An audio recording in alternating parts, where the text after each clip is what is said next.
મિત્રો સ્વાગત છે તમારું YouTube channel live for education પર। વિદ્યાર્થી મિત્રો આજે આપણે વાત કરીશું હાલમાં જે તમારા શાળા વિકાસ સંકુલ છે ધોરણ 9 વિજ્ઞાન પ્રથમ પરીક્ષા પેપર સોલ્યુશન વિભાગ એ। તો આ કુલ ગુણ તમારા 25 માર્ક્સનું પેપર છે। આ માટે તમને 2 કલાકનો સમય મળી રહેશે લખવા માટેનો। ઓકે, તો ચલો વિભાગ એ જોઈએ।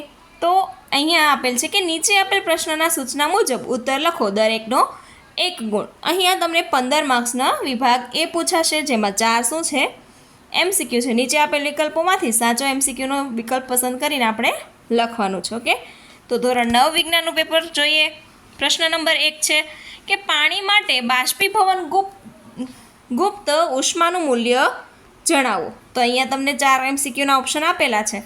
એમાં રાઈટ એમસીક્યુનો આન્સર શું છે તો કે અહીંયા છે પહેલું જવાબ 1 2.25 ગુણ્યા 10 જૂલ કે જી કિલોગ્રામ।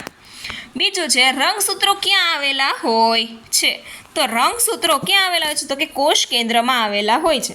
વેગ સમયના આલેખનો ઢાળ ખાલી જગ્યા આપે છે, તો કે કેવો આપે છે તો કે અહીંયા આવશે તમારો જવાબ 3 નંબરમાં આવશે વેગ સમયનો આલેખનો ઢાળ અહીંયા અંતરમાં આપે છે। 4 નંબર નીચેના પૈકી કયું તત્વ લઘુ પોષક તત્વ પૈકીનું છે? તો અહીંયા આવશે ઝિંક 4 નંબર। 5 નંબર જોઈએ, હવામાં રહેલી પાણીની બાષ્પની માત્રાને ભેજ કહે છે, તો કે ખરું। નિલંબિત કણોને નરી આંખે જોઈ શકાતા નથી, તો કે ખોટું। સ્થાનાંતરનું મૂલ્ય પદાર્થ દ્વારા કપાયેલ અંતર કરતાં વધુ હોય છે, તો કે ખોટું।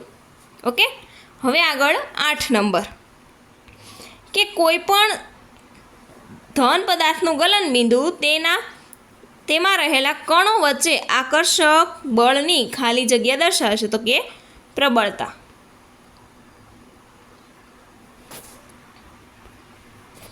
9 નંબર જોઈએ હવે કે હવાને ઠંડી પાડતા સૌપ્રથમ ખાલી જગ્યા વાયુ પ્રવાહી સ્વરૂપમાં રૂપાંતર કરે છે, તો શું આવશે નાઇટ્રોજન। 10 નંબર ન્યૂટનનો ગતિનો નિયમ પદાર્થ પર લાગતા બાહ્ય બળ અને તેના વેગમાનના ફેરફારનો સંબંધ દર્શાવે છે, તો શું આવશે જવાબમાં તો કે બીજો નિયમ, ન્યૂટનના બીજા નિયમ પ્રમાણે। હવે 11 નંબર કે ઉનાળામાં માટલાનું પાણી શા માટે ઠંડુ હોય છે? તો કે માટલાની સપાટી પરથી પાણીનું સતત બાષ્પીભવન થતું રહે છે, આથી ઉનાળામાં માટલાનું પાણી કેવું હોય છે? ઠંડુ હોય છે। આગળ જોઈએ હવે નેક્સ્ટ, તો તમારી આસપાસ ચોપાસની વસ્તુઓને શુદ્ધ પદાર્થો અથવા મિશ્રણોને અલગ કરવાનો પ્રયત્ન કરો। શુદ્ધ પદાર્થોમાં શું આવશે તો કે પાણી, ખાંડ, સોનું, લોખંડ, આલ્કોહોલ મિશ્રણમાં તો કે સ્ટીલ, દૂધ, હવા, ચા અને પિત્તળ। ઓકે, 13 નંબર કે પ્રવેગની ગતિ કરતાં પદાર્થ પર લાગતા બળો સંતુલિત બળો હશે એ અસંતુલિત બળો હશે, તો શું આવશે અસંતુલિત બળો।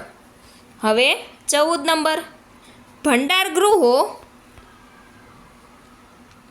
ભંડારગૃહોમાં અનાજ કેવી રીતે થાય છે?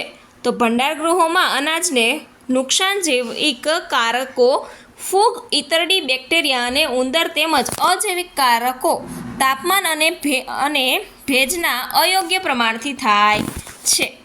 આ પરિબળોની સંગૃહિત અનાજથી ગુણવત્તા આપો। આગળ આપેલ છે તમને 15 નંબરનો ક્વેશ્ચન। નીચે આપેલા પ્રશ્નોના યોગ્ય જોડકા જોડો। નીચે તમને અહીંયા ક્વેશ્ચન આપેલ છે 15 નંબર। એ પહેલાં વિદ્યાર્થી મિત્રો, જો તમે ચેનલ પર નવા હોય, ચેનલને ફર્સ્ટ ટાઈમ વિઝિટ કરો છો તો ચેનલને લાઇક, શેર એન્ડ સબસ્ક્રાઈબ કરી દો। નોટિફિકેશન બેલ આઇકન જરૂરથી પ્રેસ કરો, જેથી કરીને બધી અપડેટ પહેલાં તમને સરળતાથી જ મળી રહે। અહીંયા છે ઉર્જા ઘર અને જાળીમય તંત્ર, તો પહેલાંમાં આવશે સી। ઉર્જા ઘર ક્યાં છે તો કે કર્ણાભ સૂત્ર, જ્યારે જાળીમય તંત્ર ક્યાં છે તો કે અંતઃરસ જાળ।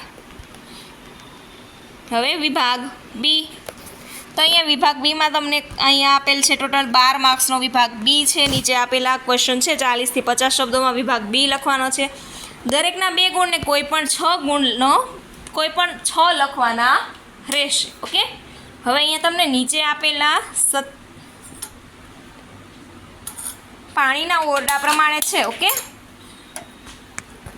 પાણી ઓરડાના તાપમાને પ્રવર્તી સ્વરૂપમાં હોય છે, જ્યારે લોખંડની તિજોરી ઓરડામાં તાપમાને ઘન સ્વરૂપમાં હોય છે.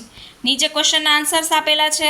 17 નંબરનો ક્વેશ્ચન જોઈએ તો 17 નંબરના ક્વેશ્ચનમાં શું કહે છે કે નીચે આપેલ આલેખની આકૃતિ ABCDE અને Fની અવસ્થા રૂપે હોય છે. હવે આ અવસ્થામાં કે નીચે તમને ક્વેશ્ચનનો આન્સર આપેલો છે. હવે 18 નંબરનો ક્વેશ્ચન છે.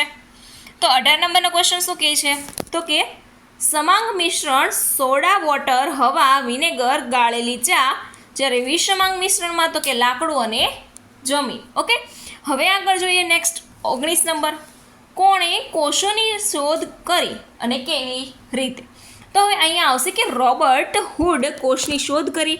તેમણે જાતે તૈયાર કરેલા સૂક્ષ્મદર્શક યંત્રમાં ઓક વૃક્ષ છાલ પાતળી ચીરીઓનું અવલોકન કર્યું.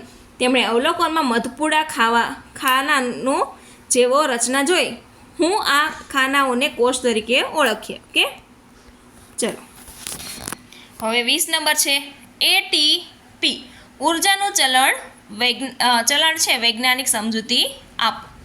Okay, 21 number. એક ટ્રોલી ઢોળાવ ધરાવતી સપાટી પર 2ms-2ના પ્રવેગની નીચે તરફ ગતિ કરે છે.